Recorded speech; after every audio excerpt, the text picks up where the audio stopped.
Les recuerdo que el Empute es un espacio plural, diverso y de izquierda comprometido con la defensa de los derechos humanos y de la naturaleza, donde todas las voces son escuchadas. Aquí tú eres el protagonista.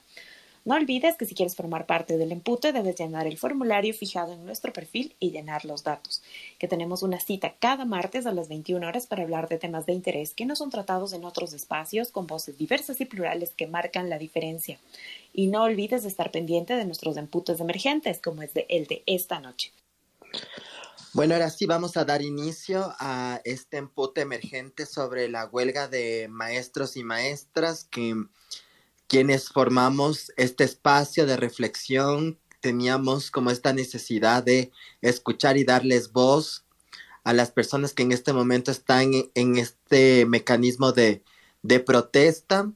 Y justamente aquí está una de las personas que se encuentran protestando y quisiera preguntarte, Johnny, que, bueno, primero solidarizarnos por parte de quienes hacemos este espacio con su lucha, con su manifestación y contarles qué ha sucedido, por qué los y las maestras han decidido tomar estas medidas de hecho y también tenemos conocimiento que las autoridades les han visitado y preguntarte qué tipo de conclusiones o acuerdos o compromisos se ha llegado con estas visitas de las autoridades. Nuevamente, Johnny, nos solidarizamos con ustedes desde el espacio del Empute y tienes la palabra para poder expresar lo que tú sientas que sea necesario para nosotros escuchar. Sí, Johnny, ¿estás por ahí? Estás como hablante, no sé si nos puedes... No sé si puedes hablar.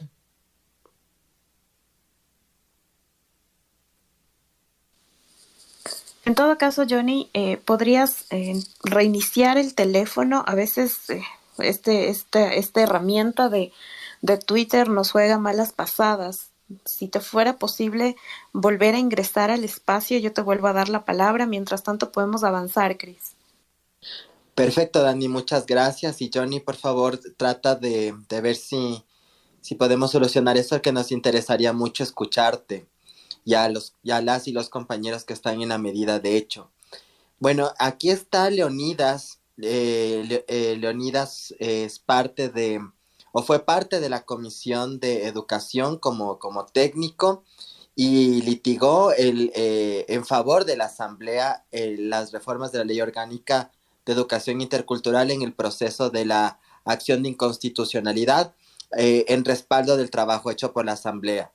Así que, Leonidas, más bien quisiera darte la palabra para escucharte tus apreciaciones de la huelga, por qué llegamos a la huelga, qué pasó en la Corte Constitucional y qué esperamos que la Corte Constitucional decida, sobre todo este tema que se ha hablado mucho sobre el gasto público. En realidad, la LOI provoca un gasto público. Hola, no sé si me escuchan en primer lugar. Buenas noches con todos. Te escuchamos. Hola, ¿cómo les va? Realmente es un gusto poder tener espacios donde verdaderamente se puedan discutir estos temas que realmente, como les escuché al inicio, se encuentran invisibilizados, ¿no? Yo aún estoy trabajando aún en la Asamblea Nacional y realmente todos los días es un crujir del corazón que realmente ver a los maestros realmente en esta huelga completamente justificada en primer lugar. Yo creo que en cuanto a las cuestiones que señalaba Cristian, voy a iniciar un poco con el proceso, el proceso que se llevó a cabo, ¿no? Esto es un proceso legislativo que inició en el 2015, casi inmediatamente de las primeras reformas que tuvo la Ley Orgánica de Educación Intercultural, y que, claro, tuvieron su finalización precisamente este año, es decir, alrededor de 6 años de trámite de estas reformas, y que pude ser testigo, pude poner un granito de arena también en la construcción de esta ley, que realmente es el conglomerado de aproximadamente 32 proyectos de ley, todos estos de diferentes legisladores, de diferentes posiciones, de diferentes contiendas políticas, y que realmente pudieron irse articulando muchos de los temas, ¿no? Creo que el gran objetivo de esta ley era realmente buscar un cambio en la educación. Y claro, resultado de eso fue los debates que se hicieron, las mesas técnicas de trabajo, y realmente un proceso responsable, realmente lo puedo decir con toda sinceridad. Pusimos todas las ganas, todo el cariño en la construcción de esta ley, y que realmente este ha sido el fruto, ¿no? Como yo he mencionado en otros espacios, esta es una ley bastante atípica. ¿Y por qué la denomino así? Porque realmente es una ley en donde la ciudadanía, los actores que son parte de esta ley, a quienes les regulan, salen a las calles a defender la ley. Es todo lo contrario de lo que estamos acostumbrados en nuestro país, en donde la Asamblea Nacional emite una ley y las personas salen a las calles a manifestar. Aquí más bien sale todo lo contrario. Las personas salen a defender una ley, y que realmente yo en lo personal creo que eso es hacer valer el principio democrático, ¿no? Realmente la participación se puede notar, porque realmente es el reflejo, esta defensa que se hace de la ley. Un poco de lo que me señalaste, Cris, en cuanto a qué pasó en la Corte Constitucional. Bueno, como he tenido aún la oportunidad de seguir en la Asamblea, realmente tuvimos este chance también de defender la ley a nivel institucional, no solamente desde el espacio en el que estábamos, sino ya de una manera institucional, y que realmente fue hacer un recuento simplemente de todo lo que se había hecho. Los argumentos realmente fueron dos demandas, como ustedes lo conocen, una de un abogado privado, que realmente, si nosotros tratamos de analizar el contexto, es como que es tan inexplicable que un abogado de un estudio jurídico X, que realmente pude ver que más bien se dedican a temas tributarios, a otras cuestiones, presente una acción de inconstitucionalidad de una ley de educación. Realmente no encuentro el sentido siquiera de la persona que presenta, porque aparte de esto, yo creo que en este tipo de procesos uno debe tener la legitimidad suficiente para discutir el tema, y que eso no se dio dentro de la audiencia, sobre todo que tuvimos la participación.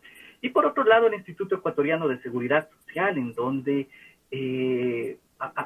lo dijimos con toda franqueza y en honor a la verdad, el Instituto Ecuatoriano de Seguridad Social no participó en la discusión, a pesar de haber sido invitado por varias ocasiones.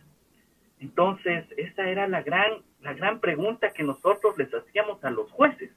O sea, ¿qué pasa cuando una institución se niega a trabajar en el desarrollo de un proyecto de ley, y que realmente se necesita su aporte, tal y cual como pasa en este caso, que es en temas de seguridad social? ¿Acaso la Asamblea Nacional tiene que incumplir sus funciones de legislación por la omisión de otras instituciones? Esta fue la gran incógnita que la dejamos planteado en la Corte Constitucional. Y bueno, el tema lastimosamente se redujo al tema presupuestario. O sea, es tan grotesco que una ley que realmente busca, en primer lugar, articular los sistemas, porque, o sea, entre paréntesis, quisiera decir este comentario, que no quisiera que se me vaya esta idea. Yo veo en estos momentos que algunos sectores se regocijan de hablar de reformas de la Ley Orgánica de Educación Superior. O sea, ¿cómo podemos hablar de las reformas a esa ley si ni siquiera tenemos la seguridad jurídica de lo que pasa en las escuelas y los colegios? O sea, realmente aquí se nota que no se piensa como sistema, no se piensa de una manera articulada, no se piensa en una manera estructural del sistema educativo. Entonces, claro, cada uno aquí da sus disparos y a ver si le llega algo, es básicamente, ¿no? Pero bueno, volviendo un poco al tema de la audiencia, realmente yo creo que se pudo, lastimosamente, como les comento, el tema fundamental fue el tema presupuestario, realmente, y la otra discusión, el tema de la inconstitucionalidad por la forma. En cuanto a lo último, voy a comenzar por lo último. La inconstitucionalidad por la forma, realmente, a pesar de que la carga de la prueba le correspondía a los demandantes, nosotros también presentamos las cargas, los elementos de descargo correspondientes que precisamente evidencian que se cumplió con absolutamente todos los procesos formales para la construcción de esta ley, ¿no? Uno de los argumentos que yo recuerdo en este momento era que la Asamblea no tiene iniciativa por la reserva de ley para presentar proyectos que impliquen aumento de gasto público. Entonces aquí realmente hay que tener la claridad absoluta de los conceptos. O sea, una cosa es gasto público, que realmente ya les voy a mencionar desde al menos nosotros cómo lo manejamos el tema, y otra cosa es un impacto presupuestario. El impacto presupuestario efectivamente es aquellos valores que van a tener como elemento para financiar, en este caso, la ley. Evidentemente, toda ley tiene impacto presupuestario. Yo quisiera preguntarles, ¿qué ley no tiene impacto presupuestario? Lo que no debe tener toda ley por mandato constitucional es gasto público. A partir de eso, el análisis va precisamente por cuáles son las fuentes de financiamiento del Sistema Nacional de Educación, y la Constitución es sumamente clara. La Constitución establece preasignaciones constitucionales para 5 grandes sectores, que es Sistema Nacional de Educación, Sistema de Educación Superior, Sistema de Salud, Gobiernos Autónomos Descentralizados y el Sistema Nacional de Ciencia, Tecnología e Innovación. Y claro, yo en el transcurso de estos años, o sea, ¿a qué conclusión he llegado con todo esto? Es precisamente lograr que el constituyente pensó que realmente los recursos para estos sectores son tan sagrados, y yo creo que hay que llamarlas de esta manera, tan específicos, tan especiales, tan importantes. ¿Aló? No sé si me escuchan. Perfectamente, Leonida, sí. Sí. Ya. Gracias. Son tan prioritarios para el país que el constituyente les dio un tratamiento diferente a cualquier sector, a cualquier recurso que se encuentra dentro del presupuesto general del Estado. Y es por eso que, si es que lo comparamos con una torta de pastel, este pedazo de la torta del pastel es al que por la Constitución realmente le corresponde al Sistema Nacional de Educación. Entonces, yo y la comisión y realmente todos los compañeros que trabajamos en este gran proyecto, realmente nos queda completamente claro que cualquier valor que se salga de la preasignación que establece la Constitución, eso realmente constituiría un gasto público, porque realmente no corresponde a eso. Pero claro, todos los valores dentro de la preasignación son aquellos que el Estado y el gobierno debe respetar por mandato constitucional. Entonces, lo que se hizo dentro de la ley es no establecer más gasto público, sino poner una fórmula de distribución para establecer cómo se va a priorizar los valores correspondientes a la preasignación constitucional. Entonces, eso en cuanto a este tema formal, que en realidad es un tema de fondo, ¿no? Es un tema que debe tener bastante claridad, y es lo que tratamos de que los jueces de la Corte Constitucional entiendan que si es que no se puede hacer cumplir realmente los valores de la preasignación constitucional, ellos serían los primeros que incumplen el mandato constitucional. Realmente, como ustedes lo conocen, el artículo 84 de la Constitución de la República lo que establece es que la Asamblea Nacional tiene que, a través de las leyes, plasmar el mandato. Y eso es lo que la Comisión de Educación, de la cual fuimos parte, incluso muchas de las personas que veo aquí acompañándonos esta noche, y que les mando un fuerte abrazo, realmente se realizó de esa manera. Ahora, en esta parte última, que claro, ¿qué es lo que se espera? ¿Qué es lo que se espera de todo este trajín que lamentablemente caen en dos ilegítimas? Yo lo denominaría en este caso de esa manera, ¿no?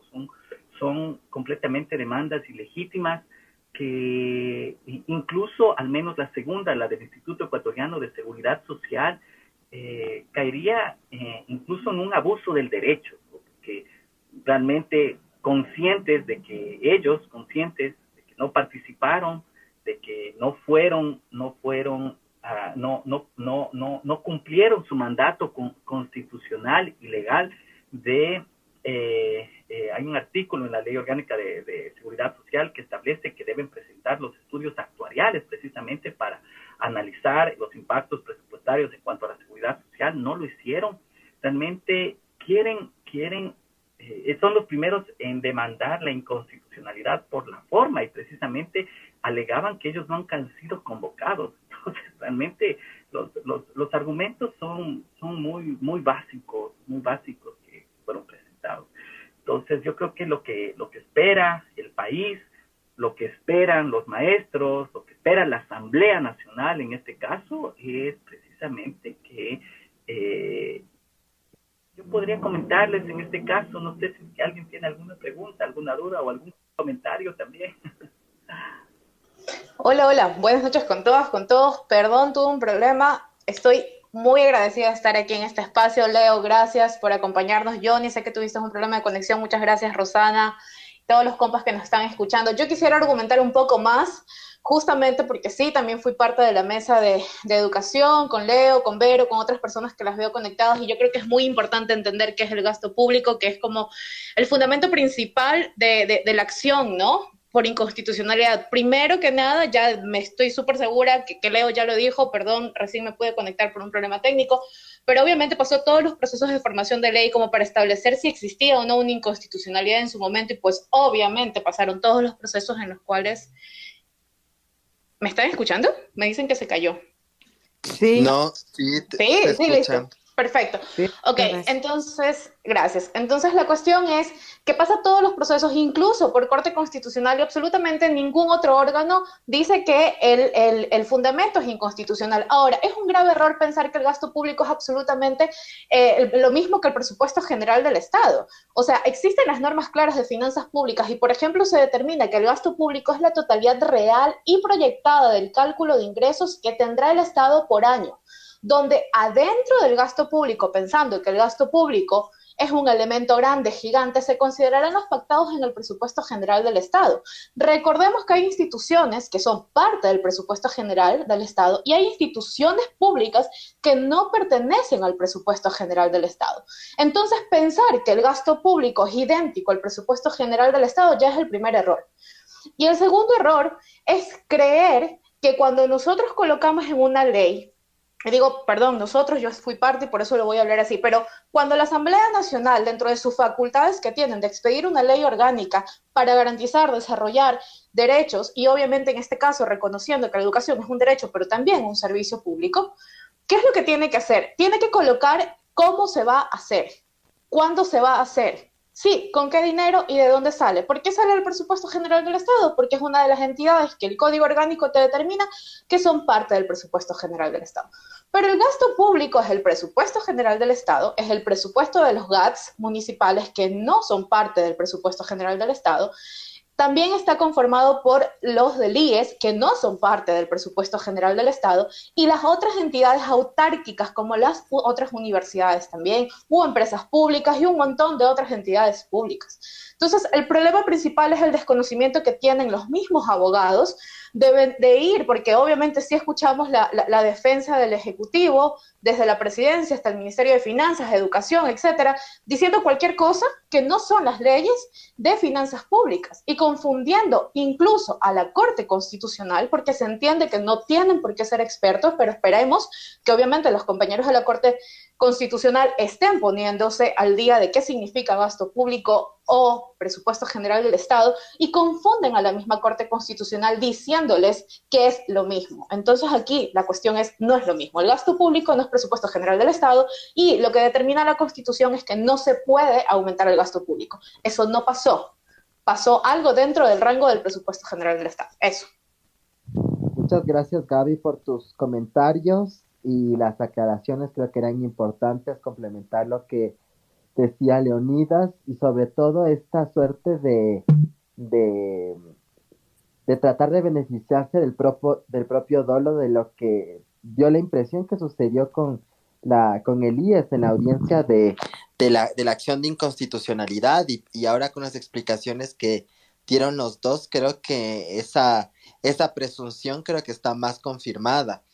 No sé, Gaby, si te paso la palabra para que nos presentes a la siguiente panelista o si es que Johnny está disponible, confírmame, por favor. ¿Aló, me escucha ahí, Cristian? Sí, Johnny, muchas gracias, sigue. Buenas noches, mil disculpas. Justamente estoy acá en el lugar de los hechos, en la misma huelga de hambre afuera de la Asamblea Nacional, con los demás compañeros y compañeras. Sí, justamente este tema decía yo, que es un tema que los grandes medios de comunicación están callando y sabemos por qué, simplemente por los intereses a quienes responden. Y también eso tiene en contubernio con varias, además de los medios de comunicación, con autoridades que, lo que decía la compañera Gabriela, tratar de que eso, la ley, la tratan de tergiversar de que es un gasto sumamente público y que va a desbeneficiar a millones de ecuatorianos, lo cual estamos de aquí por ese sentido, ¿no? Para poder conversar de que no es así, no es todo lo que están hablando los grandes medios de comunicación. No sé, Cristian, me tenías una pregunta, no alcancé a escuchar en su momento, me decías para que podamos ir conversando en esta noche. Sí, Johnny, muchísimas gracias, qué bueno que ya pudiste conectarte. Lo que queríamos preguntarte es cuál fue la razón o el origen de la decisión de iniciar la huelga. Y por otro lado, que nos cuentes también qué ha sucedido con los acercamientos de las autoridades hacia usted. Ya, listo. A ver, la decisión de ir a una huelga de hambre, como la mayoría lo sabe, es una acción elevada dentro de la lucha social que pone en riesgo la salud y la vida de quienes estábamos participando de esta huelga de hambre. No fue fácil la decisión, pero fue el último mecanismo cuando ya se acaba todas las instancias de diálogo. Y lo decimos así abiertamente, fue un diálogo de varios años. Estamos hablando desde el 2011, la UNE y algunas organizaciones sociales presentamos nosotros la primera reforma a la LOEI en el 2012 con 75,000 firmas de respaldo. Pero lastimosamente la comisión de aquel entonces de educación dejó a un lado esa propuesta. Luego, la última ya Asamblea Nacional, los últimos asambleístas que conformaron la Comisión de Educación, ayudó y recogió esta reforma que veníamos nosotros de años atrás. En ese entonces pudimos nosotros conversar con algunas organizaciones, llegar a consensos y se produce entonces esta nueva LOEI. Luego de eso, entonces, en abril ya se aprueba en el pleno de la Asamblea con una gran mayoría de asambleístas y luego pasa a las manos del expresidente Moreno y en ningún momento la vetó, en ningún momento le hicieron ninguna observación, ni el exministro de Finanzas, que sabemos a qué interés se responde, el exministro Pozo, y luego de eso pasó al registro oficial. En este momento la LOEI es ley del Estado ecuatoriano. En ese sentido, pusieron 2 demandas de inconstitucionalidad, 2 personas. El uno responde a la Procuraduría del Instituto Ecuatoriano de Seguridad Social y el otro, un abogado de apellido Huitrón, si mal no lo recuerdo, que supuestamente por voluntad propia, entre comillas, impone esta demanda de inconstitucionalidad para echar abajo toda la LOEI, declarándola que es totalmente inconstitucional. Es por ello que nosotros hemos estado conversando en la Corte Constitucional, hemos dejado amicus curiae, que es una herramienta jurídica, la cual nos permite también defender en ese sentido los derechos por los cuales hemos luchado todos estos años, y también otras organizaciones como la Federación de Estudiantes Secundarios, desvinculados, cerca de 30 amicus curiae a favor de la LOEI. Estuvimos presentes en la audiencia de la Corte Constitucional. Pero al ver eso, que el abogado de la Presidencia de la República del Ecuador, en forma pública, mencionó de que debe ser inconstitucional, debe declararse inconstitucional la LOEI. Quiere decir que hace 30 días en campaña decía una cosa las autoridades que hoy están gobernando, y resulta que en la audiencia de la Corte Constitucional dice lo contrario. Es decir, declarar toda la inconstitucional es algo injusto, es la doble moral de lo que se decía en campaña y lo que ahora se menciona. Entonces nosotros vemos que si el Estado, si el gobierno está en contra de la LOEI, no sabíamos que los jueces iban a estar presionados, y es por eso que tomamos la decisión de ir a defender hasta poniendo en riesgo nuestra salud, nuestra vida en esta huelga de hambre. De ahí, con lo que mencionabas también, Cristian, cuáles son los acercamientos, hemos conversado con la presidencia de la Asamblea Nacional, nos han dado, el pleno de la Asamblea dio la ratificación y el apoyo a la LOEI, lo cual no hicieron en cambio el Ministerio de Finanzas, no hizo el IES, no hizo la Presidencia de la República, porque ellos enviaron informes diciendo de que sí es netamente un gasto. También tuvimos un acercamiento con la ministra de Gobierno el viernes anterior, que vino acá a la huelga de hambre junto a la presidenta de la Asamblea Nacional, y en la cual se retractó de la versión rendida por el abogado del Ejecutivo, y mencionó de que fue un desliz y que él no es el vocero político en ese sentido, y que lo que van a hacer en este caso el actual gobierno es ya respetar lo que mencione ya cuando dé el informe final la Corte Constitucional.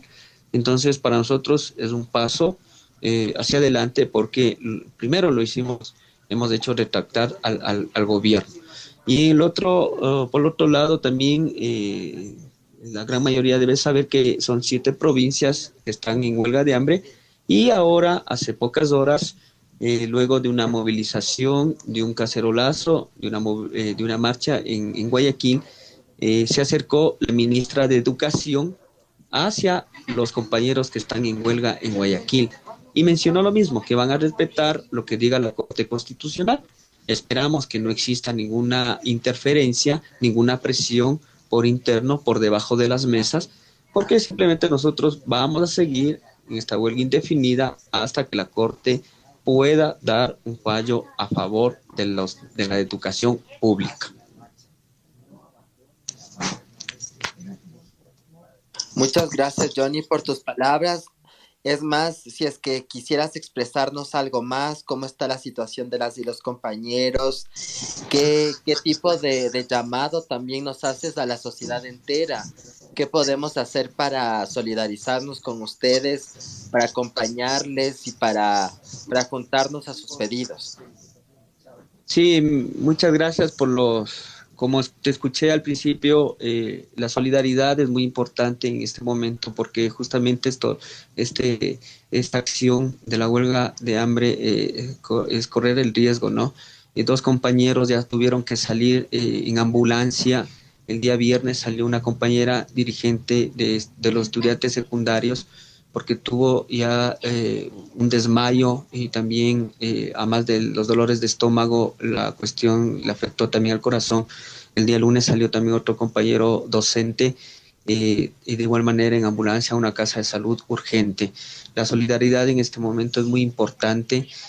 Han venido acá, se han acercado en cada una de las provincias organizaciones, docentes, padres de familia, estudiantes, autoridades. La Defensoría del Pueblo también dio su apoyo, mencionando que va a estar pendiente. La Cruz Roja también de igual manera han enviado paramédicos, estudiantes de medicina de la Universidad Central también se han acercado como voluntarios. Nosotros lo que pedimos en este momento es que podamos visualizar de mejor manera que esta lucha no es simplemente por salarios como quieren hacer, como quieren tergiversar los grandes medios de comunicación y los círculos de poder, sino que es una lucha en favor de la educación pública. Sepan ustedes que cerca de 8 millones de padres, de madres, de docentes, de estudiantes en los sostenimientos fiscal, municipal, fiscomisional, están dentro de lo que nosotros denominamos la comunidad educativa. La LOEI es integral. Además de eso, también es bueno que puedan ustedes también enterarse los beneficios hacia la niñez, hacia los adolescentes. Lo que pueden donar, mil gracias, agua, necesitamos Pedialit porque estamos cada día también ya de la deshidratación, necesitamos mascarillas porque también estamos en tiempos de pandemia. Necesitamos también todo lo que tenga que ver con la cuestión de alcohol, de bioseguridad, ya todo granito de arena en este momento esperamos de cada una de las personas que nos están escuchando en este momento y que puedan difundir. Esta lucha no es solo la lucha, repito, de docentes, una lucha de la comunidad educativa, porque la educación pública es base fundamental como la salud, como inversión en el trabajo. Sin educación y sin salud, una sociedad no podrá desarrollarse. Muchísimas gracias, John. Igual, si quieres decirnos algo más, si no pasamos con otra compañera, pero como estás en el campo, en la huelga, quisiéramos que nos digas todo lo que quisieras expresar para que nos quede súper claro su posición y así seguir con las demás reflexiones. Sí, para quienes me preguntaban también, algunas personas enviaban a las redes sociales de la Unión Nacional de Educadores, de la Federación de Estudiantes también, preguntaban dónde estaban situados. Estamos nosotros afuera de la Asamblea Nacional, tuvimos que venir a esta instancia ya, no con permiso, sino que tuvimos que tomarnos una parte de la Asamblea Nacional en las afueras, la puerta principal, en la calle Piedrahíta, por ahí pueden ingresar. Eso también, por una parte, agradecemos a las autoridades de la Asamblea Nacional que en un acto de solidaridad ayudaron a que no nos desalojen, porque la fuerza pública en la Tacunga, sepan ustedes que a la media hora que estaba instalada, fueron policías, fueron grupos de antimotines, pero también ahí hubo bastante el apoyo de la ciudadanía y lograron quedarse y ayudaron bastante ahí también la Defensoría del Pueblo. Es decir, esta lucha no es que nos vamos y nos tomamos y ponemos la carpa y ponemos ahí nuestras cobijas, ponemos todo lo que es necesario, ¿no? Sino que ha sido siempre un poquito a la fuerza porque así nos ha tocado, ya que no existe oídos a los pedidos. El 2 de junio nosotros tuvimos una gran movilización y dejamos un pedido de diálogo al señor presidente. Ustedes pueden ver mediante el quipus que está ahí y resulta que el 10 de junio ha archivado ese pedido de diálogo desde parte de la UNE. Es decir que todo lo que mencionan de que hay que dialogar con todos los sectores, este momento estamos viendo que es mentira, es una doble moral. De igual manera, aquí estamos nosotros, aquí, los que deseen asistir y seguir visualizando esta lucha. porque también se nos acaba las raciones, ¿no? Como es costumbre. Entonces, estamos pidiendo la solidaridad de la gran población que ha respondido de mejor manera. Mil gracias por este espacio, estimado Cristian, y aquí estaremos. Cualquier pregunta, inquietud de la salud, de cómo nosotros vayamos en estos días evolucionando. Son 11 días ya que se termina. Mañana entraríamos a los 12 días de huelga de hambre, y que no es fácil, ¿no? No es fácil estar aquí. Los vientos, es muy fuerte el clima, frío, muy gélido en la noche. Entonces, sabíamos a lo que veníamos a luchar, y entonces nosotros vamos a continuar aquí. Mil gracias por ese apoyo, por esa solidaridad. Regalémosle a Johnny una reacción en solidaridad.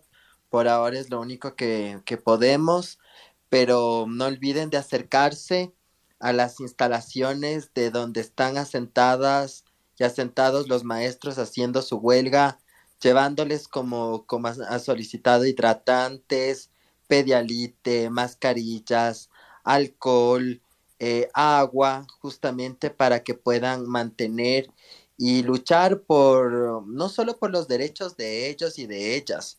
Como decía Johnny, sí es importante señalar que las acciones de inconstitucionalidad, a mi parecer, fueron perversas. ¿En qué sentido perversas? Porque solicitan la inconstitucionalidad del artículo 8 y 9 de la LOI, que es bajarse todas las obligaciones y los derechos de los estudiantes, de los maestros y las obligaciones del Estado frente a la educación superior. Y como de manera personal participé en la discusión de la Ley Orgánica de Educación Intercultural, justamente para hablar de los sistemas de protección de derechos. Todo esto en función de las recomendaciones de la Corte Interamericana en el caso Paula Guzmán Albarracín, en las recomendaciones del Comité de los Derechos del Niño, del Comité de Derechos Económicos, Sociales y Culturales, y de las recomendaciones del caso Ampetra, que investigó la misma asamblea, donde con algunas compañeras como Sibel Martínez, Natasha Montero, Patricia Terán, hicimos algunas observaciones a la ley y algunos aportes. Uno, para poder identificar mejor los roles de los DECES, para que se pueda interconectar los sistemas de protección de derechos, del sistema de educación, con el sistema de protección de las juntas cantonales, que ampara el Código de la Niñez, y las juntas cantonales, que ampara la Ley Orgánica de Protección de Derechos contra la violencia hacia las mujeres, para que el sistema educativo se interrelacione con los sistemas de protección y los casos no se queden al interior de las unidades educativas, sino que sean las instancias de protección quienes puedan decidir. También para que se transversalice la educación sexual integral y temas específicos, la interlocución con el sistema superior de educación. Aquí se logró que en las disposiciones finales se obligue a las universidades que enseñan y educan a maestros, a maestras y a personas que van a estar en el sistema de educación, que en las universidades se les eduque con enfoque de derechos humanos, con enfoque de género y sobre temas de prevención a la violencia, en las facultades como filosofía, psicología de la educación, educación física, trabajo social, por lo que pedir la inconstitucionalidad de los artículos que hacen referencia a las obligaciones del Estado en materia de educación me parece perverso. Y por otro lado, desconocer que la Constitución, como decía Leonidas, le da un trato privilegiado al derecho a la educación, como un derecho prioritario en el artículo 3.1, también como la prohibición del desvío de los gastos en educación. No se pueden topar los rubros de educación cuando hay estados de excepción. Entonces no es un gasto, no es un rubro que tiene que ser movido antojadizamente, sino que tiene que ser respetado por el Estado. Y justamente en la audiencia que la delegación de la Asamblea fue clara en decirle a la Corte Constitucional que muchos de los rubros que el Estado, debido a la educación tanto inicial, media y superior, no han sido ejecutados por la misma decisión del Estado, y que lo que está haciendo esta ley es movilizando esos recursos que están ahí y que no han sido destinados al fin constitucional. Entonces, eso quería aportar, Gaby. Te cedo la palabra para introducir a nuestra próxima invitada. Sí, sí. Gracias por ese recuento. Antes de darte la palabra, Rosana, quisiera comentar también 3 cosas más. Además de todo el sistema amplio de protección de derechos, después de todo lo que sabemos que ha pasado en el país, y obviamente deberíamos estar afuera apoyando la ley que va a proteger a la niñez de este país, también existe algo que se llaman profesores comunitarios, profesores que la mayoría de ellos ya están fallecidos, profesores que ya en este momento tienen 70 años, 75 años, que jamás en la vida tuvieron jubilación digna, trato digno, y que lo que hacía la ley era, y lo que hace la ley, era darles esta jubilación digna, esta vida digna, y darles, por ejemplo, servicios de salud dentro del IES. Reconocimos que estas personas trabajaron muchísimos años de su vida sin ningún sueldo fijo y sin ningún aporte dentro del IES, a pesar de que eran contratados por el Estado ecuatoriano. Además de eso, se habla de derechos, que no es solamente esta cuestión idílica, porque ya sabemos que a la gente no le interesan los derechos humanos, sino también estos derechos perceptibles y básicos como vacaciones, ¿no? Como el no ser trasladados de puestos cuando les dé la gana a las personas. A ver, que en cualquier trabajo que estemos y en cualquier otra institución pública, no te pueden poner de dedo y decirte el día de mañana ya no vengas aquí, ándate allá, y resulta que el ándate allá puede ser otra institución educativa a 2 horas, a 4 horas o a 8 horas, sin visualizar y sin verificar si esta persona que está trabajando en tal lugar y en tal ciudad tiene quizás a cargo a una persona con discapacidad, o es una persona que está embarazada, o es una persona que ella misma tiene un problema de salud que no le va a permitir viajar. Entonces, todas estas cosas también se modificaron y también se contextualizaron, y ahora se dice qué significa traslado administrativo, traspaso, rotación, etcétera, para que no existen este tipo de vulneración de derechos. Entonces, la ley no es solamente escalafón, la ley no es solamente los profesores quieren dinero y ya, que a ver, que se lo merecen porque están formando seres humanos, pero también es otras cosas que tiene la ley, que es casi que una codificación. Modificamos más de 130 artículos y realmente lo que hicimos fue tratar de mirar qué es lo que necesitaba el país para tener una educación emancipadora. Rosana, muchísimas gracias. Cuéntanos por favor, ¿qué más nos puedes decir respecto a la huelga, a la resistencia? ¿Cómo están los compañeros a nivel nacional? ¿Cuál es la sensación que tienes? ¿No? Ya Johnny nos ha dicho que tiene una sensación muy clara, pero ¿cuál es tu sensación? ¿Cuál es tu percepción? ¿Con quiénes has podido conversar? Cuéntanos, por favor. Buenas noches con todos y todas, y el agradecimiento por este espacio a Cristian, a Gabriela, a ti. Muchas gracias. Yo les hablo desde la provincia de Cotopaxi, en donde hemos instalado la huelga de hambre con 17 participantes de la comunidad educativa. Aquí tenemos un orgullo para el pueblo de los Panzaleos, la Universidad Técnica de Cotopaxi, de la cual existen trabajadores como padres de familia de la escuela pública, los estudiantes universitarios y docentes universitarios.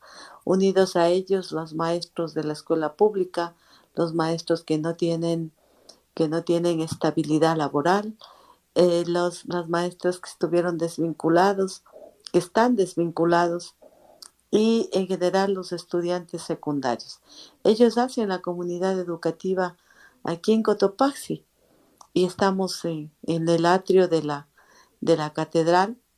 El día de ayer se retiró nuestro compañero Fernando Navarrete de La Maná, un cantón del subtrópico de Cotopaxi, que pues le afectó bastante. El clima que vivimos en Atacunga es está bajo, a veces baja a cero la temperatura. Igual el compañero Orlando Rojas del mismo cantón sufrieron esta complicación del clima fuerte, frío aquí en la Tacunga. Pero también les quiero decir y compartir con ustedes, a más del frío, la preocupación que tenemos frente a los acontecimientos que el pueblo ecuatoriano y el mundo ahora es testigo de lo que sucedía en nuestra provincia.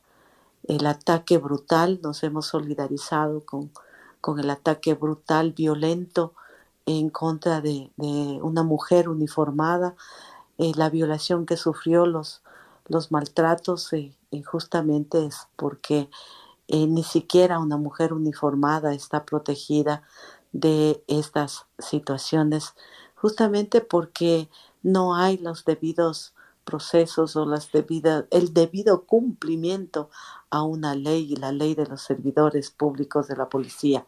Ella no tenía que estar en esos espacios, en esos altos peligros, con esa cantidad de hacinamiento, delincuencia, mafia y todo lo que estamos viviendo en nuestra querida provincia, que era muy tranquila.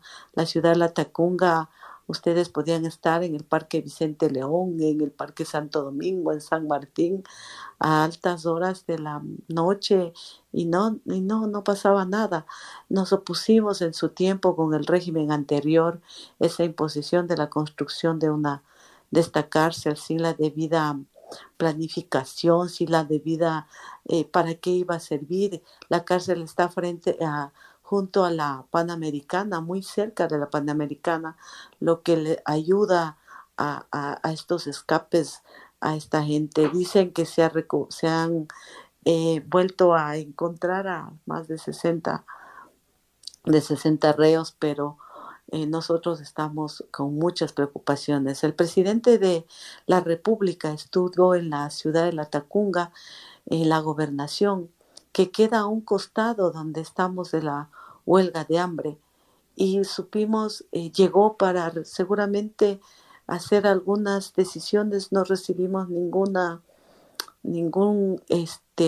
pronunciamiento frente a nuestra huelga de hambre, a pesar de que le habíamos solicitado que nos visite, que vea qué es lo que queremos con la huelga de hambre, que lo que necesitábamos era que el gobierno, como parte procesal de esta situación, pues que ratifique, que motive con todos los argumentos que se dijeron en campaña, esos argumentos de que iba a ser una prioridad la educación, de que se iba a revisar el rol y el salario docente, de que para el gobierno del encuentro era la prioridad la educación. Estuvimos diciéndole a través de los micrófonos durante toda la tarde que permaneció el señor Lasso en La Tacunga, y que le decíamos y le hacíamos acuerdo de que los mismos argumentos utilizados en campaña están recogidos en la ley reformatoria, la ley orgánica de educación intercultural, y que nada más tenía que, en el requerimiento que le hace la Corte Constitucional, ratificar de que es constitucional, de que no se ponga a los abogados a decir otras cosas como distintas a lo que supuestamente está el gobierno. Pero no hemos recibido ninguna respuesta. El día de hoy tuvo la oportunidad el señor Lasso de dar a conocer en la provincia, como habíamos solicitado, la decisión de retirar la cárcel de nuestra provincia, pero además de que se entregue los informes correspondientes, lo que necesitamos, la población, se ratifique la ley orgánica de educación. Nosotros la construimos desde mucho tiempo con ustedes, compañeros, Cristian, Gabriela, y todas las instituciones comprometidas con la defensa de los niños, las niñas, los adolescentes. La presentamos varias veces, en varias oportunidades, pero nunca fuimos escuchados. Los hemos tenido que actualizar. Por eso es que comparto lo que Gabriela decía, se cumplió con todos los procesos, porque no ha sido una ley de ahora o de 4 años, ha sido una ley de años en donde hemos actualizado, y justamente el problema de la pandemia permitió también tener mucha más visión de lo que estaba pasando en el sistema educativo, del desmantelamiento que sufrió, de la aplicación de un modelo vigente autoritario, prepotente, de sumisión, de obediencia, de incumplimiento del recurso de la inversión para educación. Y uno de los artículos que más y que han sido tomados para hacer las demandas de inconstitucionalidad es el artículo 20. El artículo 20 que recoge la preasignación, que deberán preasignarse los recursos para la educación, de que no es un gasto, de que nosotros entendemos la inversión, la educación como una inversión, y dejarles un elemento que a nosotros nos preocupa y que es de fondo, porque se está argumentando de que un derecho depende del dinero que se tenga, que un derecho depende, para que se haga efectivo un derecho humano, se está diciendo que si hay plata se va a hacer efectivo, y si no hay plata pues no será efectivo. Eso es bastante preocupante, porque mañana se podrá decir de que cualquier otro derecho humano que requiera de esa inversión, que requiera de, incluso siendo parte de del presupuesto general del Estado, se diga que no hay plata, por lo tanto no hay que cumplir. Eso queríamos nosotros compartir y darles a conocer qué es lo que estamos viviendo, quienes estamos aquí en la Tacunga, en donde nos movilizamos con las marchas, con la marcha de antorchas, pero que hemos unificado esta lucha, que ahora más que nunca en nuestro pueblo, en Cotopaxi, necesitamos inversión en educación para combatir tanta inseguridad. Necesitamos empleo digno, empleo pleno, la estabilidad de los docentes. Necesitamos un cumplimiento a todo lo que se ha ofertado antes de ser autoridades, y ahora que lo son, pretenden decir que no hay recursos. Creo que el gobierno, la Corte Constitucional, tiene en sus manos la solución, la decisión política para que nuestro derecho sea una realidad. La equiparación salarial no es un alza salarial.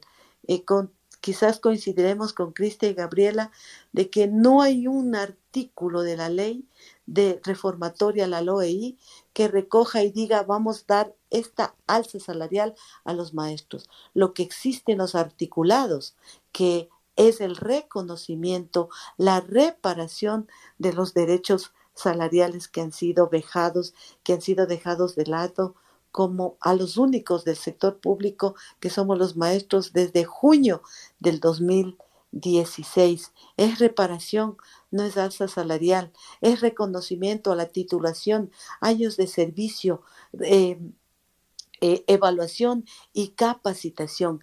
Eso es lo que estamos sosteniendo en los artículos 113, el reconocer el rol docente, el 117 con las jornadas pedagógicas que requieren de la atención prioritaria de los maestros y maestras. Gracias, Rosana, por todo lo que nos dices, y justamente es eso, ¿no? Reconocer lo mismo que dice la Constitución, es decir, la ley en ningún momento se va contra lo que dice la 18ª y no está colocando, vamos a dar el 10, el 15, el 20% del Producto Interno Bruto. La ley lo que está diciendo es, paulatinamente, cada año vamos aumentando el 0.05% hasta llegar a lo que nos dice el mínimo, ojo, el mínimo del 6% del Producto Interno Bruto. Es decir, ni siquiera estamos alcanzando aún el piso de lo que deberíamos invertir en educación. O sea, la educación es eso, es una clara inversión. Quería también comentar algo, y es la atribución de la Asamblea. ¿Qué pasaría si la Corte Constitucional determina que sí es inconstitucional esto. Y creo que eso el resto de personas aún no están familiarizadas con lo peligroso que esto es, porque esto no es solamente la Ley Orgánica de Educación Intercultural. Esto de aquí sería un precedente para todas las otras leyes orgánicas que la Asamblea Nacional vaya a expedir en defensa de los derechos, en garantía de los derechos, en también la reactivación económica, porque hay muchas otras normas de índole laboral, sanitaria, por ejemplo, de trabajo, de productividad, de una infinidad de cosas y ámbitos que se expiden mediante las leyes orgánicas. Pero la Asamblea tiene justamente este mandato, cumplir lo que dice la Constitución, que lo está cumpliendo, no está poniendo algo diferente al mínimo del 6% del Producto Interno Bruto, y además de eso, tiene también que pensar en las otras leyes. Si la Corte Constitucional diera paso a esto, significa que la Asamblea Nacional se queda sin la facultad de expedir otras leyes, porque incluso se va a reformar lo que dice la misma Constitución, el Código Orgánico de Planificación y Finanzas Públicas, y lo que va a pasar es que nadie más va a poder hablar de presupuesto general del Estado pensando que es igual a gasto público. Y muy aparte de estos conceptos, que sí son importantes porque necesitamos entender los conceptos para poder colocarlos en práctica, el mismo código, y les doy esto como un dato, dice que, por ejemplo, el Ministerio de Finanzas puede reformar el presupuesto general del Estado. El mismo ministerio, sin ninguna autorización, siempre y cuando cumpla las reglas tales. Murió. Entonces significa que tampoco el ministerio, cuando tenga que cumplir estos pasos, va a poder hacer la modificación que tenga que modificar. Y también va a pasar que ahora todas las instituciones del Estado van a ser parte del presupuesto general del Estado. Ese es el punto. La cuestión es que no todas son. Y necesitamos tener esta claridad. En la defensa de la LOI es la defensa por una educación emancipatoria, es la defensa por una vida digna de los profesores, del magisterio, pero también es la defensa por la niñez. Sí se necesitan recursos y decíamos, las políticas públicas sin recursos simplemente se quedan en palabras y se quedan en el aire. Sin recursos no vamos a poder proteger, sin recursos no vamos a poder estudiar ni educar. Y, por ejemplo, hace un año atrás también sacamos la ley de alimentación, que ahí Leo también nos puede contar algo más, y pues no ha pasado por una inconstitucionalidad. Y ese sería como un gran ejemplo que pasó por la Comisión de Educación, que es sobre el ámbito educativo, y que hablamos de alimentación escolar y que hablamos de presupuesto. No hablamos de gasto público, obviamente. Y ese sería un gran ejemplo, Cris. Muchas gracias, Gaby. Igual recordar que el Empute es un espacio de izquierda que pretende reflexionar sobre temas que los grandes medios de comunicación no los quieren tratar. Si quieres ser parte de este espacio, no olvides inscribirte en el perfil del Empute y llenar el formulario. Además, bueno, complementando de lo que decían las y los compañeros, recordar que la LOI, como decía Gaby, es una ley que se enfoca en los derechos de niños, niñas y adolescentes, en su derecho al desarrollo de su vida digna, al desarrollo de su educación sexual integral, que beneficia también a docentes jubilados y jubiladas, es decir, personas de la tercera edad, y que garantiza un derecho especial de protección como es la educación.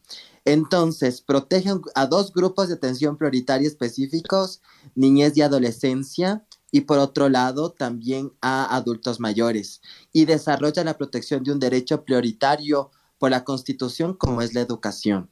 Entonces, no es cualquier tipo de ley, es una ley sumamente básica y esencial, y que este análisis de la inconstitucionalidad debe tener este enfoque de derechos humanos de manera integral, más allá de del tema presupuestario, porque como bien nos han explicado las panelistas, tiene impacto presupuestario, obviamente, como toda acción del Estado, pero eso no significa elevación del gasto, sino respetar la cuota del presupuesto del Estado que debe estar asignado y que se debe invertir siempre en educación, como lo dice el Pacto Internacional de Derechos Económicos, Sociales y Culturales y el Grupo de Trabajo del Protocolo de San Salvador, que incluso le dice a los estados cómo medir el impacto de inversión en educación a través de varios indicadores de resultado, de proceso,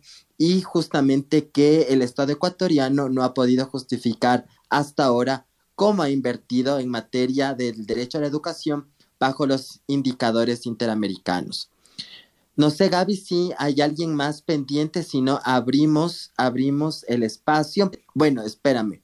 Antes de abrir el espacio, quisiera preguntarle a Rosana. Rosana, ¿en qué lugar de la Tacunga están las y los compañeros haciendo la huelga? ¿Qué necesitan? ¿Cómo nos podemos solidarizarnos con la medida de hecho que se encuentra en este momento en la Tacunga? Los 17 compañeros, como decía, iniciamos en el atrio de la catedral, en la Tacunga, en el Parque Vicente León. Es un parque central. En estos momentos queremos que ustedes conozcan la gran solidaridad que hemos recibido de parte de los maestros, de la comunidad en general, de instituciones, la Defensoría del Pueblo dirigida por el doctor Danilo Ochoa en representación de la doctora Zaida. Ha sido bastante importante, creo que eso debemos resaltar, porque una institución que anteriormente no cumplía su rol en defensa de los derechos humanos y de la naturaleza, pues hoy vemos que cumple su rol como institución y sus funcionarios, pues apegados a este principio de defensa, han estado pendientes de la atención con la Cruz Roja, con el Ministerio de Salud Pública, con los médicos que están al pendiente, y por eso podemos detectar a tiempo de manera inmediata para poder asistir a nuestros compañeros que están en esta decisión difícil. No es una diversión. Una huelga de hambre no es una diversión, es una decisión difícil, porque además tenemos que estar con los hogares que toman esa decisión, los esposos, las esposas, las madres, los padres de familia que están mirando cómo sus hijos, sus hijas, sus cónyuges están en esta lucha, ¿no? Pero también, a pesar de sus dolores, de sus tristezas, de su llanto, saben que entregar la parte de su vida, de sus seres queridos, pues será es en beneficio de todos y de todas. Pues nosotros en la solidaridad material requerimos del Pedialit, del suero oral, del agua, de de vitaminas que los médicos les aplican, y sobre todo esa solidaridad que queremos plantearles a ustedes es la visibilización de nuestra huelga de hambre, del por qué los elementos que aquí se han recogido de Gabriela, estos elementos de que muchas veces nuestro pueblo o nosotros no tuvimos el tiempo suficiente para socializar qué es lo que estábamos construyendo, qué es lo que estábamos haciendo a la mayoría de los beneficiados de esta ley. Entonces, la visibilización, que se compartan los productos que sacamos como Unión Nacional de Educadores en la página de la UNE nacional, en las páginas de las UNES provinciales, si es que ustedes tienen contactos, compartir, porque las redes también sí juegan su papel frente a la decisión o al compromiso que tienen los grandes medios de comunicación. Creo que las redes pueden jugar este papel y compartiendo lo que realmente estamos viviendo. Creo que la solidaridad, como decía Cristian, en estos espacios de izquierda, en donde nos convertimos en una alternativa para que reciban la información desde la fuente, desde los hechos, que no se oculte absolutamente nada. Nosotros estamos haciendo ejercicio pleno de nuestro derecho a la resistencia, con esta estrategia que durante 77 años de nuestra existencia como UNE hemos aplicado, justamente porque los mismos de siempre nos han gobernado y hemos tenido que seguir estas formas de lucha que es en su alto nivel como es la huelga de hambre. Gracias, Rosana. Y voy a coger palabras tuyas porque es importante también que las personas sepan. Recuerden que este espacio está siendo grabado y lo vamos a subir en nuestras redes y en el canal que tenemos en YouTube. Entonces, es importante que las personas conozcan que fue un espacio participativo y realmente plural. En este espacio, y aquí estaban conectados Vero Cáceres, Leonidas, Vladimir también lo vi conectado. Fue un espacio que se recogió los aportes de la UNED, 13 de abril, Red de Maestros, Ministerio de Educación estuvo constantemente sentado con nosotros, también estuvo el Ministerio de Finanzas, el IES, obviamente, todos los entes que querían participar, las organizaciones sociales, las organizaciones de protección de niñez, las organizaciones de derechos laborales, y fue una ley que abarcó por lo menos unas 46,000 personas entre todos los despachos para poder saber qué es lo que necesitaba transformarse de la educación ecuatoriana, es decir, no se hizo simplemente a puertas cerradas, eran espacios totalmente abiertos, plurales e importantes de construcción social. Y por ejemplo, y les pongo un ejemplo muy importante, en solamente Quito, Quito, no Pichincha, Quito, hay 46,000 estudiantes de educación municipal que estaban prácticamente al aire porque hasta esta ley no existía la educación municipal en ley orgánica, o sea, rango de ley.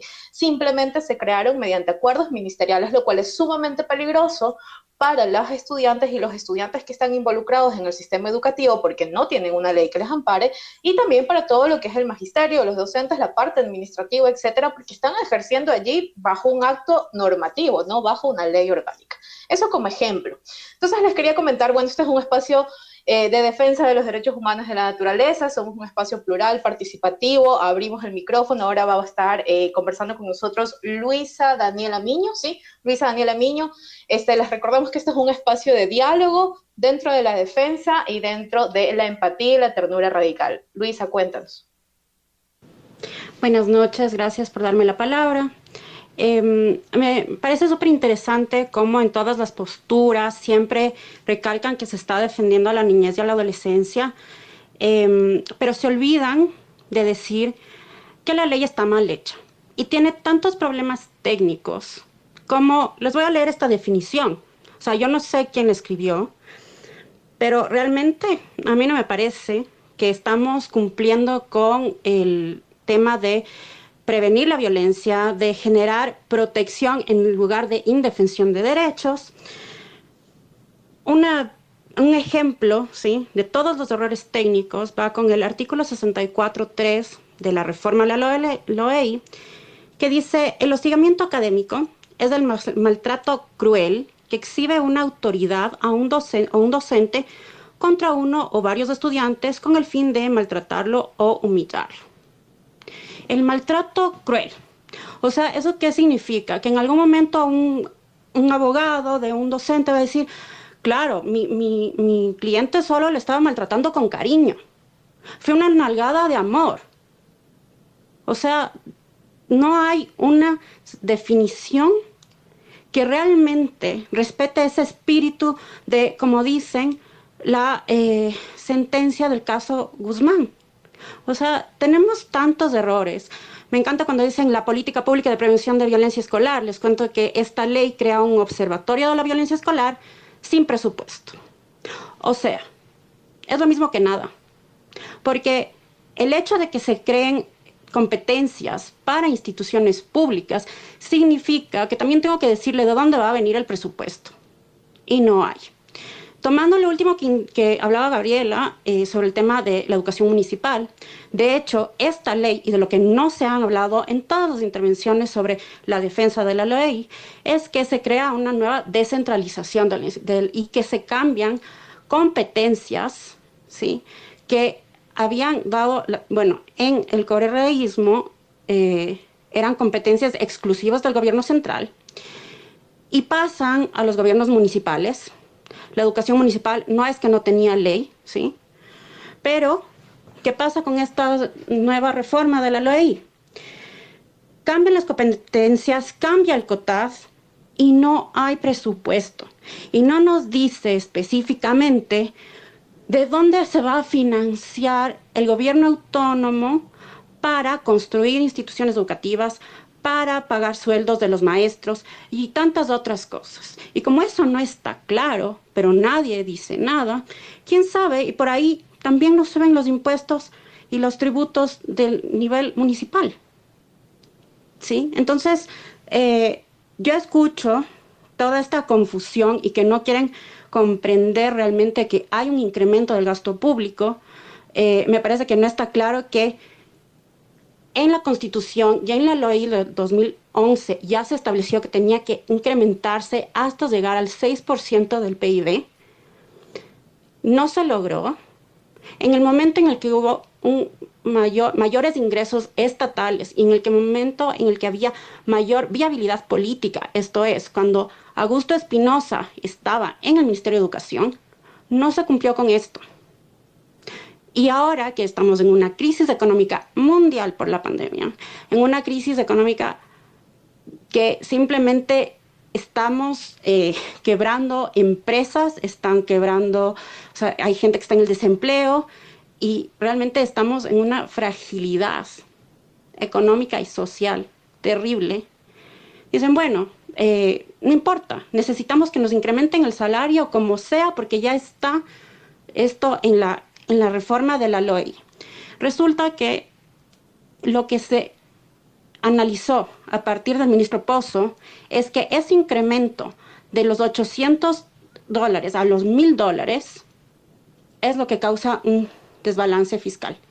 Y que para poder cumplir con eso, o sea, está diciendo que no se logra todavía cumplir, ¿no es cierto?, con el 6%, incluso con el salario el 6% del PIB, con una remuneración básica, la más baja, en los $800 para los docentes.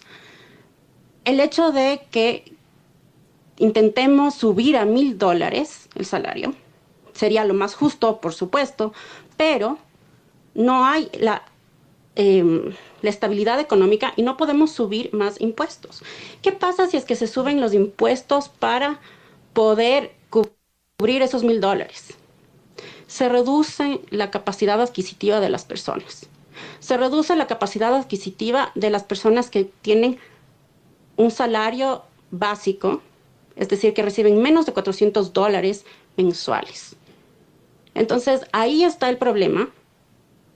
Y yo he escuchado y he discutido con muchos docentes a partir de que se aprobó la ley. Y yo les puedo decir que, o sea, no es, digamos, que yo quiera atacar a los docentes, no es que no entienda la postura de los docentes, porque yo soy docente y yo sé lo que es el trabajo docente, pero yo no puedo decir, bueno, entonces para yo ganar más, que la familia de mis estudiantes tenga menos ingresos. Y en eso se resume una parte del gran problema del gasto, de cómo se incrementa, ¿sí? Entonces, el 6% está en la ley, está en la Constitución, está en las asignaciones presupuestarias, sí. El primer ministro que no respetó la prohibición de no hacer algo más con ese presupuesto educativo, o sea, el presupuesto para educación, en un estado de emergencia, fue Richard Martínez, quien está en este momento en el BID, y todos los amicus curiae que se presentaron diciendo, bueno, es que el ministro dijo que sí había plata, justifican, o sea, el ministro que dijo que sí había la plata para la LOEI es Richard Martínez. Entonces yo no sé si a ustedes les parece técnicamente bien. A mí me parece que no hay. Lo único que está sostenido y que se demuestra en las cuentas es que sigue reduciéndose el presupuesto, porque sigue reduciéndose la recaudación del Estado. Entonces, creo que hay que ir deshilachando y leyendo y diciendo las cosas como son. O sea, no es... Creo que yo no pertenezco al gobierno también. pero no es simplemente de atacar y decir, bueno, sí, es que no fue el IES y no estuvo tal ministro y no estuvo tal persona que sí estuvo en la Corte Constitucional, pero no estuvieron en el proceso de la ley. En la ley estuvo Augusto Espinosa, porque él era asambleísta. En las disposiciones transitorias, aparte de decir, o sea, después de indicar que los educadores comunitarios tienen todos sus derechos, lo cual es muy importante reconocer, luego hay una disposición transitoria en la que dice que no se han pagado los incentivos docentes desde el 2011. La LOEI en el 2011 da incentivos a los docentes de acuerdo a sus calificaciones y sus evaluaciones. ¿Y por qué no se pagó? La pregunta es, si es que había el dinero, ¿por qué no se pagó? Entonces aquí o sea, incrementamos el gasto, tenemos cosas que no se han pagado, que no sabemos por qué, y de pronto solo decimos al nuevo gobierno como que, bueno, pague. O sea, no me importa dónde saca la plata, pero pague. Y no es tan sencillo.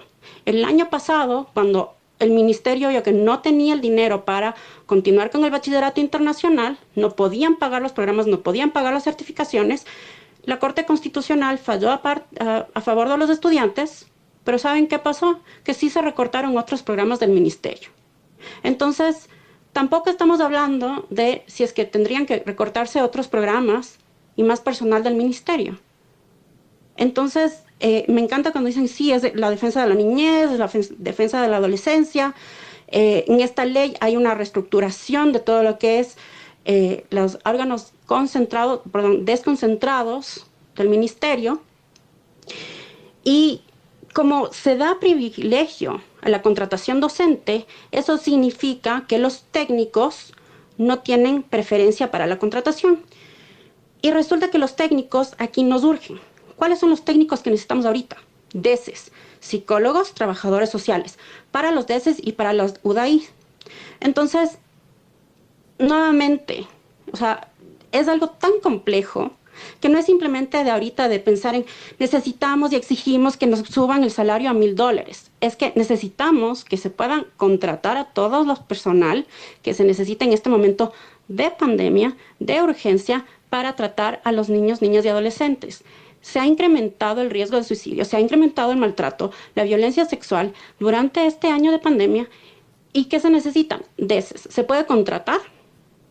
Bueno, Luisa querida, déjame por favor, justamente en DESES, déjame comentarte algo. Si la lees completamente vas a encontrar también disposiciones transitorias, y justamente, sí, totalmente de acuerdo contigo, sí.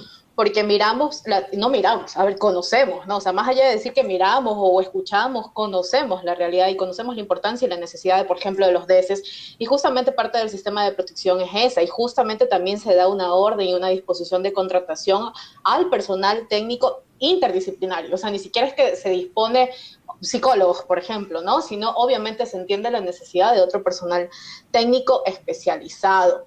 Y en cuestión de municipales, no, porque no es una obligación que todas las ciudades tengan o todas las provincias tengan, es simplemente quienes ya existan.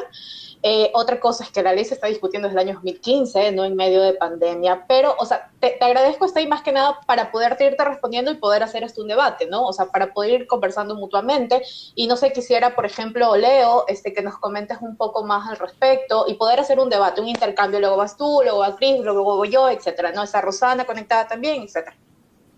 Leo. No te escucho, Leo, si estás ahí, conéctate. Si no, bueno, Cris, por favor, si nos explicas lo de crueldad, porque obviamente existe una convención internacional al respecto, y que nos puedas como dar un poquito de luces. Sí, bueno, justamente todo el título que habla sobre el tema del sistema de protección de derechos se tomó las definiciones de los instrumentos internacionales de derechos humanos.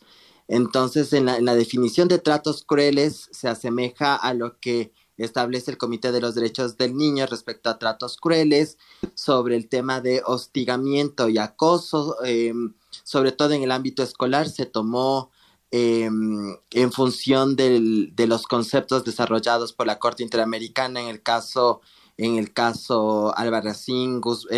Albarracín contra de Ecuador, y justamente la idea es de intercalar o más bien articular los sistemas de protección, porque si vemos a detenimiento, el sistema de articulación habla del sistema de articulación cantonal de protección de derechos a través de los consejos cantonales, las juntas cantonales de protección de derechos, tanto por temas de niñez como violencia contra las mujeres, y obviamente este observatorio, pero que este observatorio tiene, o más bien se configura a través de las gestiones que ya tienen los sistemas de protección, o sea, es un mecanismo que no necesariamente tiene un impacto presupuestario, sino que proviene de las mismas competencias de los consejos cantonales, de los consejos nacionales de protección de derechos, de la Defensoría del Pueblo, que ya en sus competencias básicas está la protección y la defensa de los derechos de la niñez y adolescencia, pero en este caso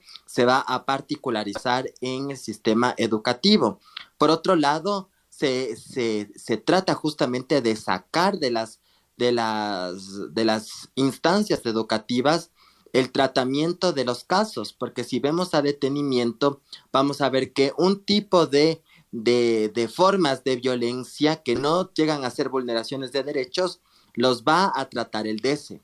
Cuando llegan a ser vulneraciones de derechos o incluso cometimiento de delitos, la ley ya señala que eso no debe enfrentar el DECE, eso debe enfrentar los sistemas de protección de derechos. Para eso está la Junta Cantonal y para eso está la Fiscalía al mismo tiempo.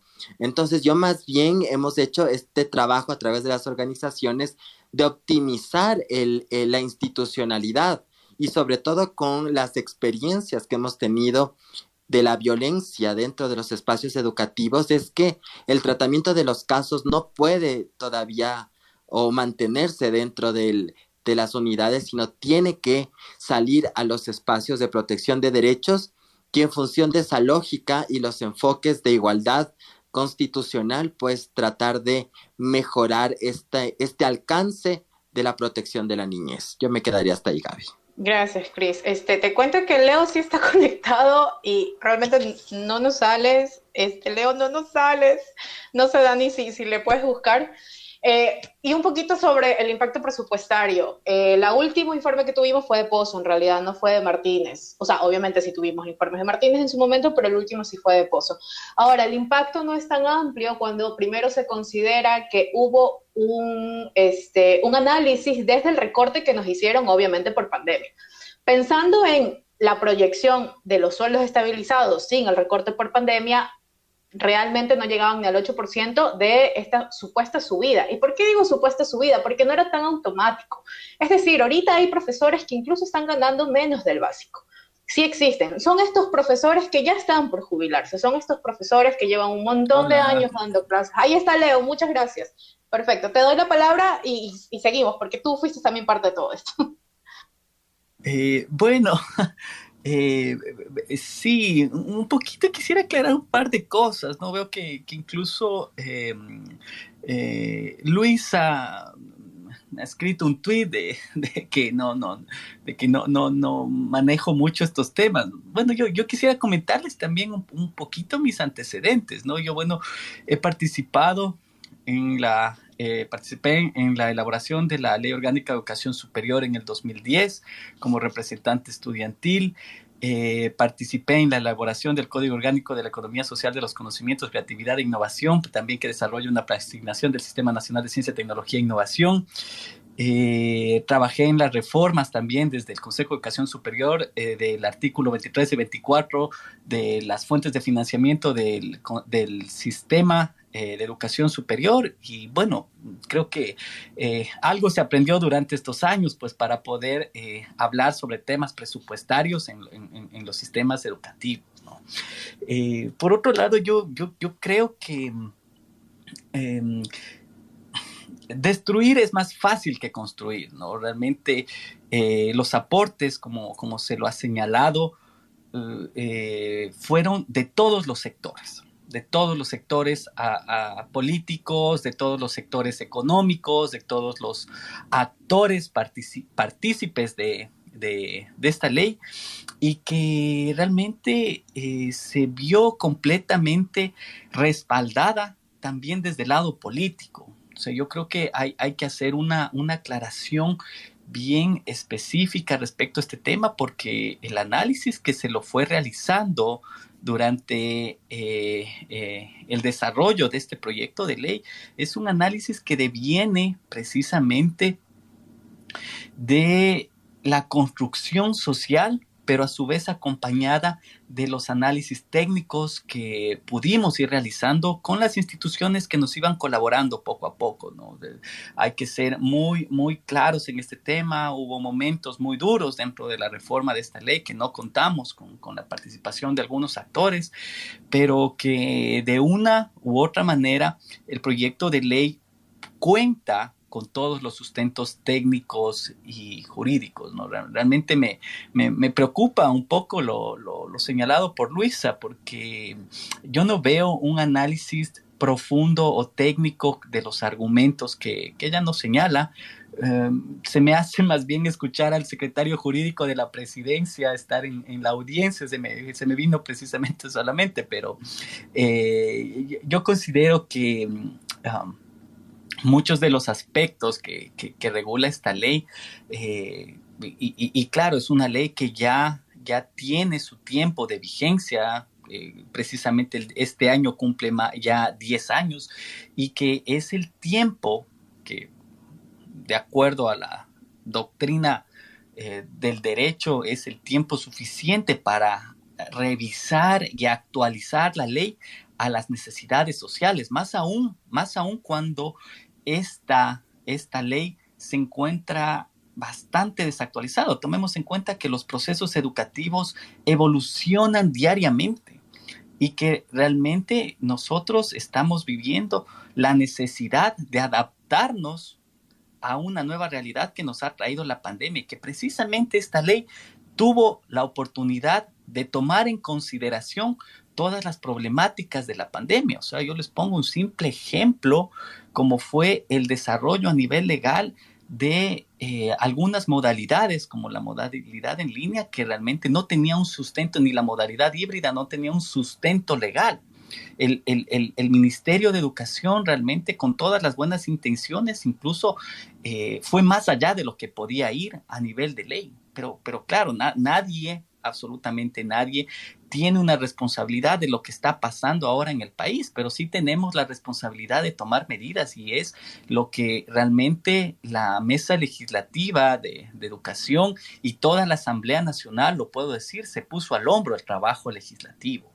Entonces, yo quisiera poner esto a tela de discusión, que realmente, desde mi punto de vista, claro, hay cosas perfectibles, pero eso no quiere decir que esta ley esté técnicamente mal. Me preocupó mucho esos comentarios realmente. Pero bueno, eso quería dar como aporte, y también señalar, ¿no? Invitar a construir los procesos legislativos, porque claro, yo no quisiera que estas discusiones llevarlas, sí está bien, a un debate, pero como ciudadanos tenemos la responsabilidad, si realmente estamos empapados de los temas, somos técnicos, tenemos la responsabilidad social de acudir ante la Asamblea Nacional y ser partícipes de los procesos legislativos, ¿no? Yo creo que es una responsabilidad de absolutamente cada uno de nosotros en todo lo que podamos aportar, ¿no?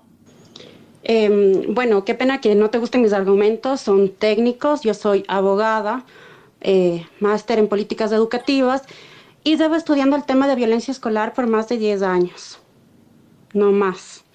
Entonces, el tema para prevención de violencia escolar, te cuento, los casos exitosos son en los países donde hay menor cantidad de estudiantes por docente. La ratio docente-alumno, que aquí en Ecuador, como sabrán, en la mayoría de instituciones públicas, no estoy hablando de las unidocentes o las bidocentes, en las instituciones tenemos clases de 40 estudiantes. Es muy difícil manejar esos grupos y es muy difícil trabajar temas de habilidades sociales, la vinculación con los estudiantes, con las familias, no simplemente la sobrecarga administrativa que han tenido los docentes durante los últimos años, y que cada vez los ministros tratan de reducir esta a través de acuerdos y de acciones para que tengan más tiempo, digamos, para la docencia. Pero el asunto es que si es que yo tengo poco presupuesto para contratar docentes, ¿no es cierto? En vez de tener 2 o 3 docentes para dividir esas aulas de 40 a 50 estudiantes, no puedo.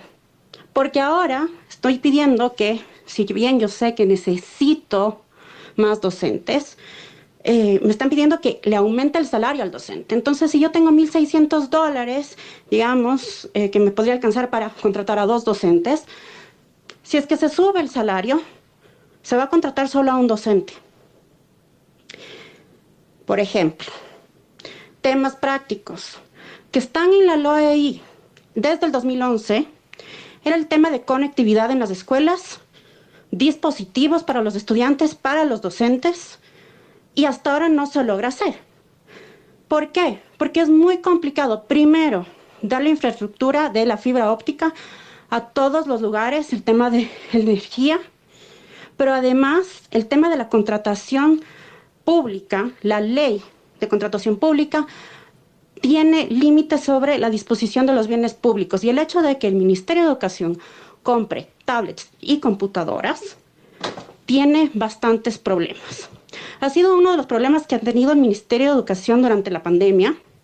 Lo han logrado resolverlo con apoyo de la empresa privada y la cooperación internacional, pero sería mucho más fácil si es que la Asamblea Nacional, con el poder de legislar que tiene, ¿no?, primer poder antes que fiscalizar, cambiarían las normas de contratación y del uso de los dispositivos para específicamente el tema de educación. No lo hacen, prefieren hacer resoluciones a ver si es que donan todos los dispositivos que se les contrató a ellos para su trabajo.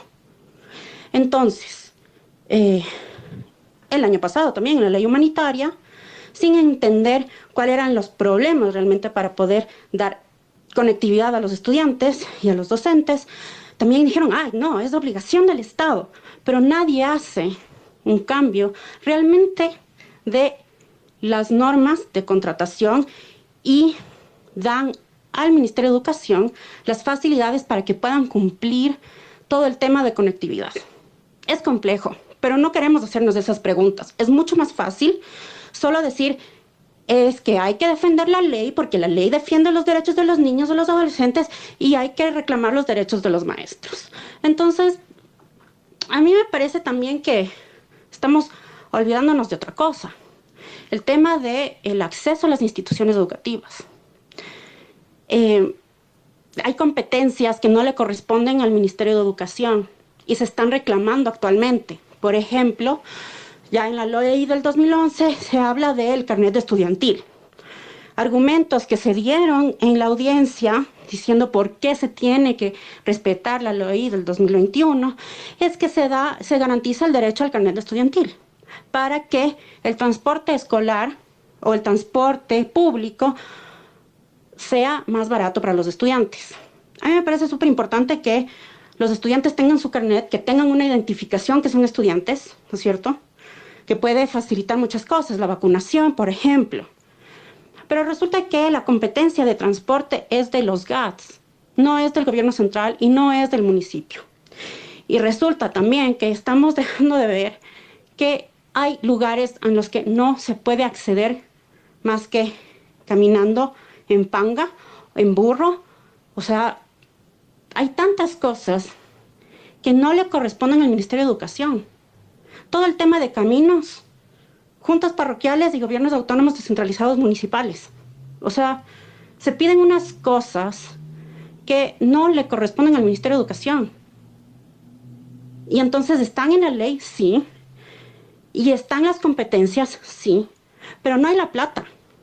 Y hay muchas cosas, cuando digo que les corresponden al gobierno autónomo descentralizado, pero si yo veo la realidad, y cuando hablo de la realidad es antes del marzo del 2021, que fue la fecha en la que la Asamblea aprobó, ya estábamos en crisis económica y ya sabíamos que el gobierno no podía con los gastos y tenía muchas deudas con los gobiernos autónomos descentralizados, servicios tercerizados, etc.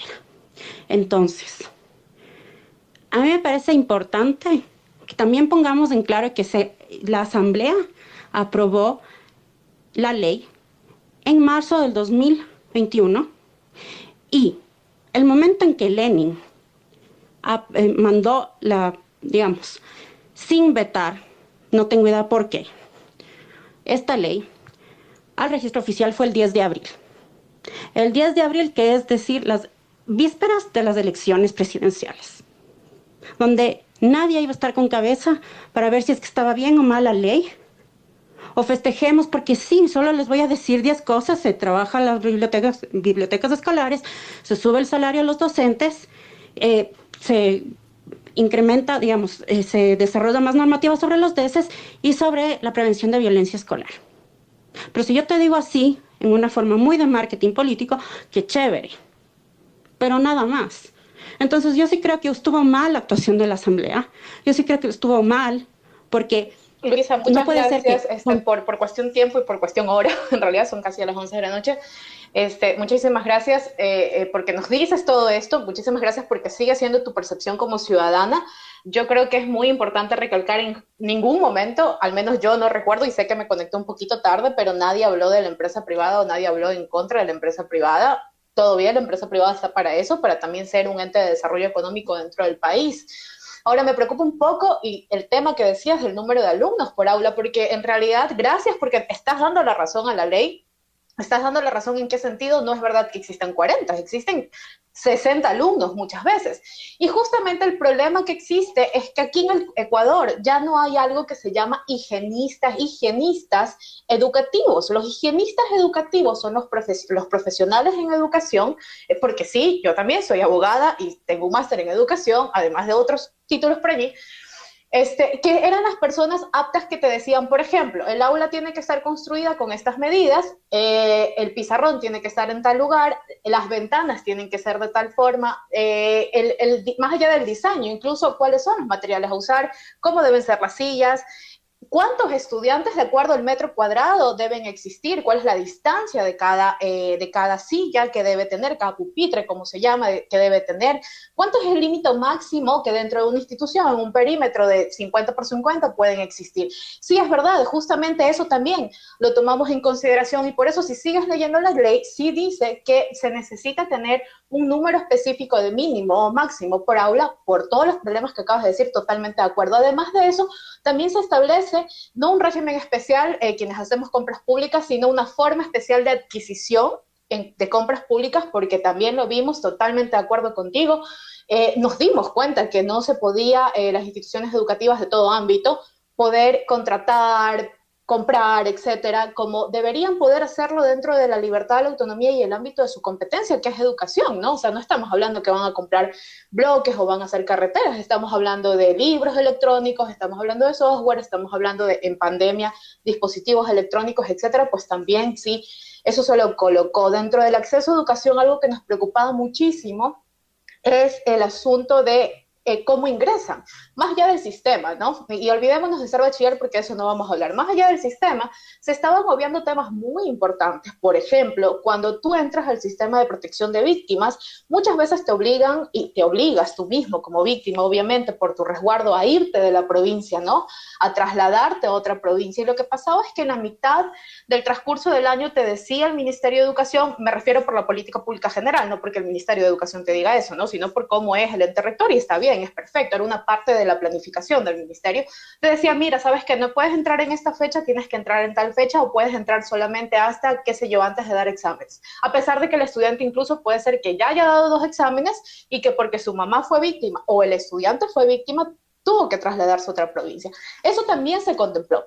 Respecto a la ley a la cuestión de tránsito y todo esto, mira, no sé si te puedo decir que estoy de acuerdo o no, porque no fue una discusión, lo que se hizo fue acoger las otras leyes que reformaban la ley de educación, porque si miras al final de todo vas a ver las transitorias y las reformatorias, y por ejemplo, la ley orgánica de erradicación de la violencia de género tiene competencias para la LOEI, la ley orgánica de educación superior tiene competencias para la LOEI, y justamente la ley de tránsito, que se discutió ampliamente en otra mesa, no en educación, en otra mesa, y no sé cómo habrá sido el debate en esa mesa, disponía de la LOEI una serie de situaciones que tú lo acabas de mencionar, pero que ahí sí te puedo decir, yo personalmente no lo sé, porque no era la mesa de educación, pero es una obligación porque ya fue expedida por ley el tomarlo en cuenta dentro de esta ley.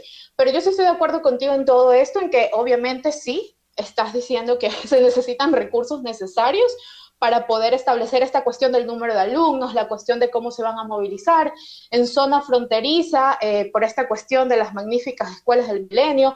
Resultado que había niños de 4 años que tenían que caminar 4 horas, había muchas personas que pagaban 25 centavos a los guerrilleros, y lo vamos a decir así claramente, porque tenemos toda la información levantada, recorrimos todo Ecuador, para que sus hijos puedan estudiar en Colombia, en territorio colombiano, porque era mucho más fácil verlos cruzar un río acompañados y cuidados por una persona a quien le pagas 25 centavos diarios, y no mandarlos a una escuela que está a 4 horas de distancia y que obviamente eran niños de 4, 5, 6 años, que eran la inicial, pues, ¿no?